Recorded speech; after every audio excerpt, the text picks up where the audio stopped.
Hello everybody. तो कैसे हैं आप लोग। तो आज हम बहुत ही महत्वपूर्ण बातें करने जा रहे हैं आप लोगों के सामने में। और आज हम बात करेंगे काइनेमेटिक्स से रिलेटेड एक छोटा सा टॉपिक। जैसा कि आपको पता है कि जेई का एग्जाम बहुत ही ज्यादा क्लोज है और इसमें बहुत सारे ऐसे क्वेश्चंस आपके मेंस के अंदर में दिखते हैं जो कि आपसे बहुत इजीली गलती हो जाती है। तो उसी तरीके के बहुत सारे क्वेश्चन को हम आपके सामने में हाईलाइट करने की कोशिश करेंगे और देखते हैं कि उस तरह की गलतियों से आप कैसे बच सकते हैं। तो मेरा नाम है आलोक शंकर और आप देख रहे हैं पीएन इंस्टीट्यूट की तरफ से एक बहुत ही खूबसूरत सा चैनल। तो चलिए शुरू करते हैं। तो आज हम बात करने वाले हैं पोजीशन और डिस्प्लेसमेंट के बारे में। शौक हो गया ना आपको। ऐसा लग रहा होगा कि यार ये तो बहुत ही इजी सा टॉपिक है, इसमें क्या ही प्रॉब्लम हो सकती है, लेकिन देयर आर सम कैचेज जो आपको समझने पड़ेंगे। ठीक है, तो चलिए शुरू करते हैं। तो अगर मैं आपके सामने बात करता हूं पोजीशन और डिस्प्लेसमेंट के बारे में, तो उसके पहले कि मैं आपको बताऊं कि ये पोजीशन और डिस्प्लेसमेंट में क्या बेसिक फर्क है, मैं थोड़ा सा आपको पोजीशन और डिस्प्लेसमेंट से भी रूबरू करा देता हूं। ठीक है क्या। अगर मैं पोजीशन के बारे में बात करूंगा तो आपको पता है कि कोई भी पार्टिकल किसी पार्टिकुलर इंस्टेंट पे जहां पे रहता है वो एक पार्टिकुलर पोजीशन कहलाता है। लेकिन जब हम कभी पोजीशन की बात करते हैं तो हमें कोई रेफरेंस लेना पड़ता है कि हम किसके रेस्पेक्ट में बात कर रहे हैं। मतलब कि क्या मैं ओरिजिन के रेस्पेक्ट में बात कर रहा हूं या मैं किसी और पॉइंट के रेस्पेक्ट में बात कर रहा हूं। तो अगर आप पोजीशन वेक्टर के बारे में बात करेंगे तो आप में से सभी लोगों ने देखा होगा कि जो पोजीशन वेक्टर होता है उसको कैसे डिफाइन किया जाता है। मैं बहुत ज्यादा डिटेलिंग नहीं करूंगा क्योंकि ये कॉन्सेप्ट वीडियो है। अगर मान लीजिए कि मेरे पास है कोई भी पॉइंट है यहां पे और मैंने बोला ये पॉइंट ए है, तो अगर मैं बोलूं कि इस पॉइंट का कोऑर्डिनेट है एक्स, वाई और जेड, तो ये जो आपके पास वेक्टर मैंने बनाया है ये पोजीशन वेक्टर कहलाता है। क्योंकि पोजीशन वेक्टर को जनरली आप किसके रेस्पेक्ट में लिखते हो, ऑरिजिन के रेस्पेक्ट में। अगर कुछ नहीं बोला गया हो तो पोजीशन वेक्टर हमेशा ऑरिजिन के रेस्पेक्ट में माना जाता है। मतलब कि अगर आप पोजीशन वेक्टर ऑफ ए लिखने की कोशिश करोगे प्यारे बच्चों, तो कैसे लिखोगे, इसका जो कोऑर्डिनेट है वो 0 0 0 होने वाला है। तो इसका मतलब आसानी से आप लिख सकते हो x - 0 आई कैप। मतलब दोनों कोऑर्डिनेट को मैंने घटा दिया, आई वाले को आई के साथ, जे वाले को जे के साथ, और यहां पे हो जाएगा y - 0 जे कैप और ये हो जाएगा z - 0 इंटू के कैप। इसका मतलब है कि पोजीशन वेक्टर कितना हो गया आपके पास, a का पोजीशन वेक्टर है x आई कैप प्लस y जे कैप और प्लस जेड के कैप। ये तो आपको सबको पता होगा। तो ये पोजीशन वेक्टर है। लेकिन डिस्प्लेसमेंट वेक्टर भी आपने बहुत बार देखा होगा। वो कैसे डिस्प्लेसमेंट वेक्टर देख सकते हैं, अगर ये पार्टिकल चलते चलते यहां पे कहीं पे आ गया, ठीक है ना, ये पॉइंट बी हो गया आपके पास, तो आप सोचो कि अगर ये पॉइंट बी हो गया है तो इसका मतलब इसने ट्रेवल कहां से कहां किया। अभी अगर मैं बी का पोजीशन वेक्टर बताऊं आपको और अगर बी का कोई कोऑर्डिनेट मान लीजिए कि मैं बोलता हूं x1, y1 और z1, तो आपको पता है कि पोजीशन वेक्टर बी का भी क्या हो जाएगा, बी का पोजीशन वेक्टर भी आपके पास सेम तरीके से लिख सकते हैं, x1 आई कैप प्लस y1 जे कैप और प्लस z1 के कैप। क्लैरिटी है क्या सब लोगों को। अब समझने वाली बात यह है कि ये तो पोजीशन वेक्टर है जो किसी भी इंडिविजुअल पॉइंट पे मैंने आपको दिखाया है। What about the displacement vector. अगर ये ए इनिशियल पॉइंट है और बी फाइनल पॉइंट है तो आपको ए से बी की तरफ जाना है, तो ये जो वेक्टर आपके पास दिख रहा है इसी को क्या बोला जाता है, डिस्प्लेसमेंट वेक्टर। तो डी वेक्टर अगर आपको निकालना हुआ तो कैसे निकालेंगे, आप वेक्टर लॉ को यूज कर लीजिए। तो अगर मान लीजिए कि मैं बोलता हूं कि ये आर ए वेक्टर है पहला और ये वाला आपके पास आर बी वेक्टर है, और अगर मुझे डी वेक्टर निकालना हुआ तो कैसे लिखेंगे, R A plus D vector is equal to आपके पास हो जाएगा आर बी वेक्टर, राइट। तो इसका मतलब है कि जो डी वेक्टर आपके पास होने वाला है that is simply R B vector minus R A vector. ये बहुत इजीली आप क्या बोल सकते हो, डिस्प्लेसमेंट वेक्टर। मतलब कि जो डिस्प्लेसमेंट वेक्टर है, मतलब आप इनिशियल से फाइनल की तरफ जा रहे हैं तो आपको एरो किधर से किधर देना है, इनिशियल से फाइनल की तरफ। तो ये डिस्प्लेसमेंट वेक्टर आपके पास आ गया है R B vector minus R A vector. Now जो बात मैं कहना चाहता हूं वो अब आप ध्यान से समझिए। अगर आप देखेंगे कि ये दोनों पोजीशन वेक्टर है और ये डिस्प्लेसमेंट वेक्टर है, मतलब displacement vector is the difference of the position vector between two points, right, ऐसा बोल सकते हैं। और वैसे भी डिस्प्लेसमेंट का डिफिनीशन क्या होता है, it is the change in position vector. क्या होता है, it is the change in position vector. बहुत बार लोग जल्दी जल्दी में गलत भी बोल देते हैं, लेकिन वो गलती नहीं करनी है आपको।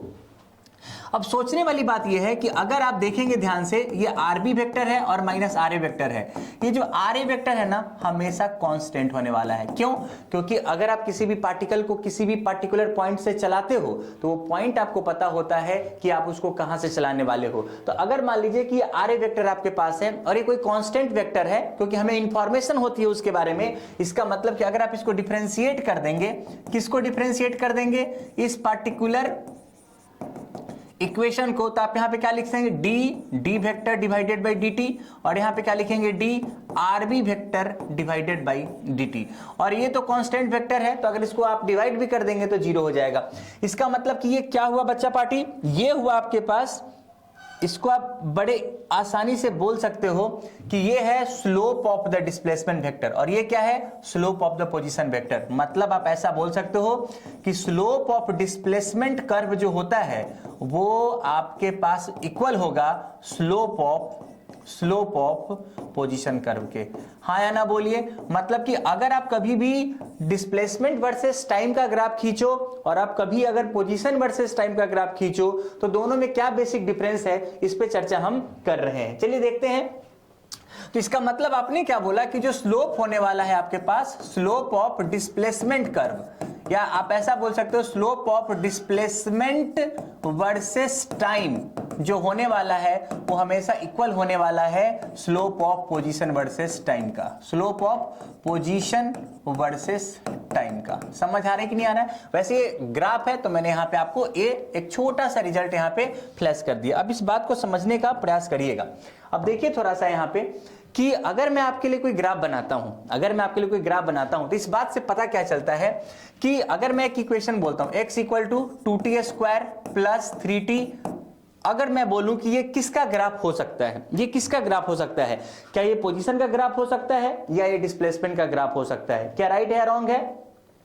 तो आपको मैं बताना चाहता हूं कि ये सिर्फ और सिर्फ पता है किसका ग्राफ हो सकता है? ये पोजीशन वेक्टर का भी ग्राफ हो सकता है और ये डिस्प्लेसमेंट का भी ग्राफ हो सकता है। मतलब ये दोनों का ग्राफ हो सकता है। लेकिन अगर मैं आपको बोलूं x equal to T square plus 2t plus 1, तो आप देखिए ये ग्राफ सिर्फ और सिर्फ किसका पॉसिबल है? ये पोजीशन का ग्राफ हो जाएगा, लेकिन ये डिस्प्लेसमेंट का ग्राफ कभी भी नहीं होगा। ऐसा क्यों बोला मैंने? ऐसा मैंने इसलिए बोला क्योंकि पोजीशन वर्सेस टाइम का जो कर्व होता है वो जीरो से भी शुरू हो सकता है, मतलब ऑरिजिन से भी शुरू हो सकता है, और एनी अदर पॉइंट से भी शुरू हो सकता है। लेकिन ये जो डिस्प्लेसमेंट वर्सेस टाइम का जो ग्राफ होता है ना, that must necessarily start from the origin. ये सिर्फ और सिर्फ ऑरिजिन से ये स्टार्ट होगा, ये किसी भी पॉइंट से स्टार्ट नहीं होगा। मैंने क्या बोला? मैं आपको डिक्टेट करता हूं कि position versus time graph can start from origin or any other point but displacement versus time graph only starts from origin। ये सिर्फ और सिर्फ कहां से स्टार्ट होगा? ऑरिजिन से। अब आप सोच रहे होंगे ऐसा कैसे हो गया? अब देखिए, जैसे मान लीजिए कि मैं आपके सामने में एक ऐसा पॉइंट बताता हूं कि मेरे पास एक पार्टिकल है जो ए पॉइंट से स्टार्ट हो रहा है, ठीक है क्या? कोई भी पार्टिकल है ओ जो कहां से स्टार्ट हो रहा है? ए से, और कहां तक चला गया? वो बी तक चला गया। तो आप खुद ही सोचिए कि अगर मैं ए का पोजीशन वेक्टर आपसे पूछूं तो ए का पोजीशन वेक्टर क्या हो जाएगा? ये देखिए, यहां से आप आर ए वेक्टर लिख सकते हो, और अगर आप बी का पोजीशन वेक्टर देखेंगे तो this is the position vector of B. तो कहने का मतलब क्या है कि पार्टिकल स्टार्ट देखिए कहां से हो रहा है? ए से। मतलब ये ऑरिजिन से स्टार्ट नहीं हुआ है, कहीं से भी स्टार्ट हो गया है। और अगर आप देखेंगे ध्यान से कि अगर मैं इस ग्राफ को दूसरे तरीके से बनाऊं, ऐसा भी कर सकता हूं कि ए यहां से स्टार्ट होके यहां पे चला गया है। तो देखिए यहां पे हमारा जो पार्टिकल है वो कहां से स्टार्ट हुआ है? हमारा पार्टिकल ऑरिजिन से स्टार्ट हुआ है। तो ये दोनों क्या बता रहे हैं? पोजीशन बता रहे हैं। पोजीशन मतलब कि जो starting point of any motion वो ऑरिजिन से भी स्टार्ट हो सकता है और किसी भी अनदर पॉइंट से भी स्टार्ट हो सकता है। लेकिन अगर डिस्प्लेसमेंट की बात करोगे तो तो आप खुद ही सोचिए कि अगर आपको डिस्प्लेसमेंट चाहिए तो पहला स्टेप जब आप लोगे वहीं से डिस्प्लेसमेंट आपका काउंट किया जाएगा। मतलब ऐसा नहीं बोल सकते कि मैं पहले से डिस्प्लेसमेंट करके आया हूं और अब मैं फर्दर डिस्प्लेसमेंट कर रहा हूं। अगर आप ए से स्टार्ट कर रहे हो ना तो यहां पे आपका डिस्प्लेसमेंट 0 है। अब इधर से इधर जब जाओगे आप डिस्प्लेसमेंट करके तो आपका डिस्प्लेसमेंट 0 होगा यहां पे और मैक्सिमम होगा यहां पे। उसी तरीके से अगर आप यहां से भी स्टार्ट करते हो तो डिस्प्लेसमेंट आपका 0 से ही स्टार्ट होगा। मतलब कि डिस्प्लेसमेंट हमेशा 0 से स्टार्ट होगा, वो कभी भी किसी भी पॉइंट से स्टार्ट नहीं होगा। But position can be started from any point, 0 से भी स्टार्ट हो सकता है और किसी और पॉइंट से भी स्टार्ट हो सकता है। तो this is the point, this is the concept जो मैं आपके सामने में रिफ्लेक्ट करना चाहता हूं, जो बहुत बार बेसिक मिस्टेक्स लोग कर डालते हैं। अब समझे इसका मतलब क्या हुआ कि अगर आप देखेंगे ध्यान से कि अगर मैंने t इक्वल टू 0 डाल दिया कि शुरुआत में जब पार्टिकल स्टार्ट कर रहा है चलना t इक्वल टू 0 पे, तो आप t इक्वल टू 0 इसमें पुट कर देंगे। तो जैसे ही आपने t इक्वल टू 0 पुट किया तो x इक्वल टू 0 आ गया। इसका मतलब क्या है कि yes initial instant of the time पे हमारा पोजीशन 0 है। ये डिस्प्लेसमेंट भी हो सकता है और ये पोजीशन भी हो सकता है, इसलिए मैंने लिखा कि ये पोजीशन भी हो सकता है और डिस्प्लेसमेंट भी हो सकता है।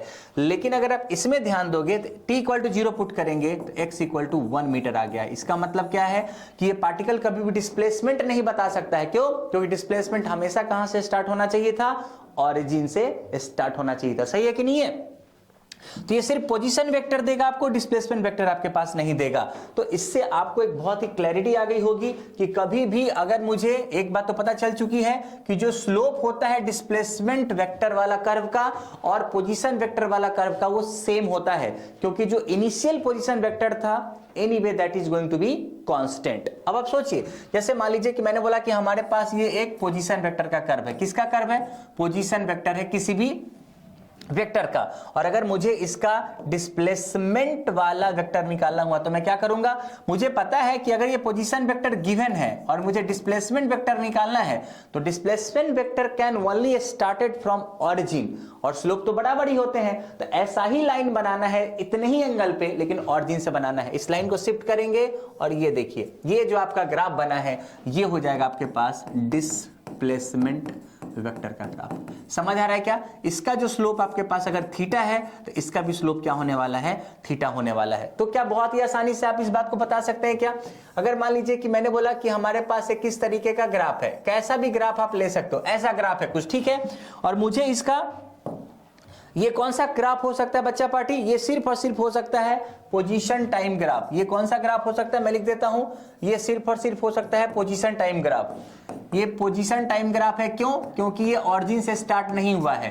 लेकिन अगर मुझे इसका डिस्प्लेसमेंट टाइम ग्राफ निकालना होगा तो सब कुछ सेम चलेगा और हम इस तरीके से इसको आगे बढ़ाते हुए चले जाएंगे। होप आपको समझ में आ रहा होगा।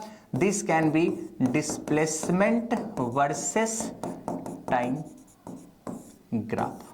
समझे कि नहीं समझे? तो बड़े ही आसानी से आप किसी भी कर्व को, चाहे वो डिस्प्लेसमेंट वर्सेस टाइम हो चाहे पोजीशन वर्सेस टाइम हो, अगर आपके पास पोजीशन वर्सेस टाइम का ग्राफ दिया हुआ है तो बड़े इजी तरीके से आप उसको डिस्प्लेसमेंट वर्सेस टाइम के ग्राफ में कन्वर्ट कर सकते हो। तो बड़े ही इजीली आपके पास 4 ऑप्शंस रह सकते हैं। जैसे कि आपसे ऐसे क्वेश्चन पूछे जा सकते हैं कि which of the following not represent the displacement vector। कौन इसमें से डिस्प्लेसमेंट वेक्टर को रिप्रेजेंट नहीं करेगा? और मान लीजिए कि मैंने आपको ऑप्शन दे दिए x equal to T square plus 2t, दूसरा ऑप्शन दे दिए x equal to 2t cube plus 3t, तीसरा ऑप्शन दे दिए मैंने आप लोगों को x equal to T square minus 2t, और चौथा ऑप्शन दे दिए x equal to T square plus 1। तो आप देख सकते हो बड़े आसानी से कि इसमें से t का वैल्यू जब आप 0 डालेंगे ना तो x का वैल्यू 0 हो जाएगा। तो ये भी आपके पास डिस्प्लेसमेंट हो सकता है, ये भी डिस्प्लेसमेंट हो सकता है, ये भी डिस्प्लेसमेंट हो सकता है। बट जो हमारा राइट ऑप्शन है which of the following not represent, तो this is the right option. ये सिर्फ और सिर्फ क्या हो सकता है?